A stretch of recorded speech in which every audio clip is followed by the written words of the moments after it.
Olá pessoal, tudo bem? Bom dia, boa tarde ou boa noite para vocês, independentemente do lugar ou horário que estiverem assistindo ou ouvindo este vídeo. E, enfim, a ideia aqui, neste terceiro vídeo da nossa série, é fazer alguns comentários agora sim sobre a logística reversa. Pô, professor, quer dizer que nos outros dois vídeos o senhor não falou de logística reversa? Exatamente, vou começar a falar só nesse vídeo. O que o senhor falou nos outros dois então? Bom, dá uma olhada lá e vocês vão descobrir. É, esse terceiro vídeo, então, se destina a falar sobre a tal da logística reversa. E do que se trata isso? Veja que isso eu tirei, enfim, do Ministério do Meio Ambiente, e é uma definição que, na verdade, vai além do simples retornar o lixo, destinar lixo, promover reciclagem. Veja que é uma definição um pouco mais profunda, talvez não imediata.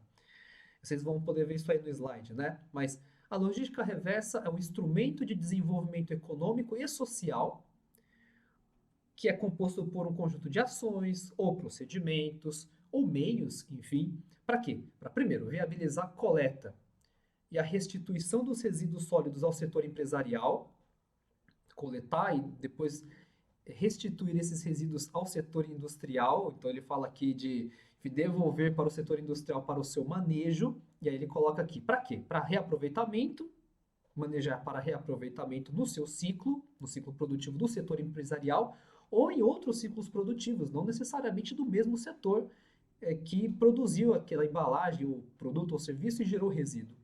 Ou para outra destinação final ambientalmente adequada, que aí já fizemos toda a consideração quando falamos da política de resíduos sólidos.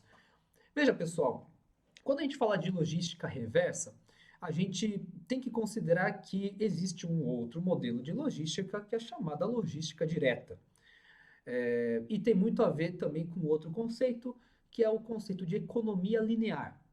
Então vocês percebem que agora tem muito a ver com o quê? Com o modelo econômico, com o funcionamento da economia. O que nós temos na chamada logística direta, que é o que está ilustrado ali no slide com um cinza mais claro, né?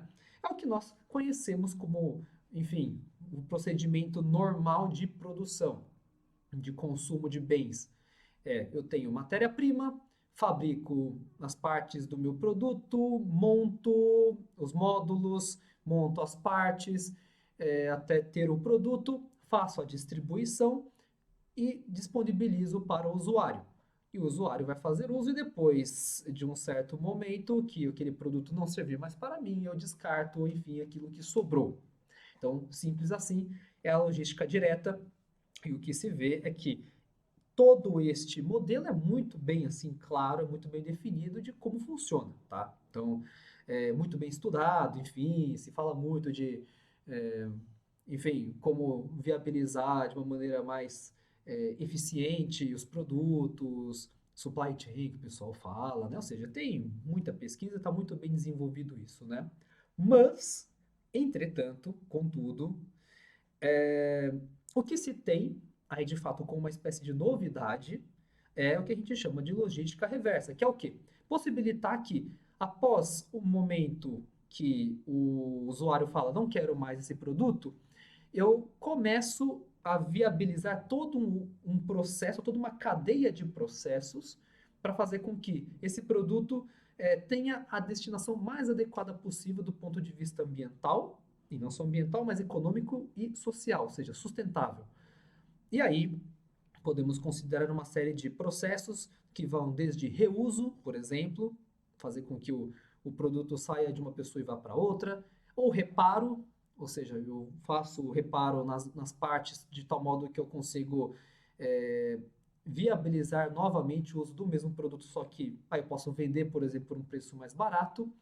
A remanufatura, a reciclagem, remanufatura que aí sim não é um simples reparo, mas às vezes talvez separa a peça, descarta uma, coloca outra no lugar, não é um simples conserto de uma parte ou outra. Reciclagem, você descaracteriza, enfim, o seu material, o seu resíduo, e produz um novo material a partir desse resíduo descaracterizado. E, por fim, o que realmente sobrar, você descarta mesmo da maneira mais adequada possível, aterro, ou seja lá o que for, né? O que talvez vocês já devem ter ouvido falar de logística reversa é o quê? Por exemplo, eu recebo em casa, sei lá, um mouse como esse aqui e tal, beleza, começo a usar e aí de repente eu começo a ter uma tendinite aqui, né? Putz, nossa, tal, é o mouse. Aí eu vou lá e descubro que é o mouse, né? Vou no médico e falo, ó, isso aqui é o mouse, você tem que usar um mouse super anatômico e seja lá o que for. Aí você vai fazer o quê? Você vai falar, bom, não me serve mais, eu guardo, deixo no canto ali e passa 25 anos, quando eu vou mudar de casa, eu vejo aquele mouse que já está velho e jogo fora, né? O que você vê como logística reversa hoje em dia, muitas vezes, é eu recebo um produto, não gostei, então eu coloco de novo numa caixa, vou lá, coloco numa caixa, e aí, enfim, coloco no correio, o correio devolve para o fabricante me restitui o dinheiro ou me manda um outro produto se eu pago a diferença. A logística reversa é isso sim, mas não se restringe somente a isso. Veja que, do ponto de vista que a gente está trabalhando, ele pode ter diversos níveis. E que vocês podem ver aí no slide que são várias atividades, muitas delas eu já comentei aí explicando a logística reversa, mas de fato nós temos uma série de processos que são possibilitados quando a gente fala de, enfim, é, fazer com que o produto ou aquilo que sobrou de um produto ele volte, ele retorne dentro da cadeia de valor e, enfim, e a partir daí eu tento ver qual é a destinação mais interessante para esse produto ou serviço.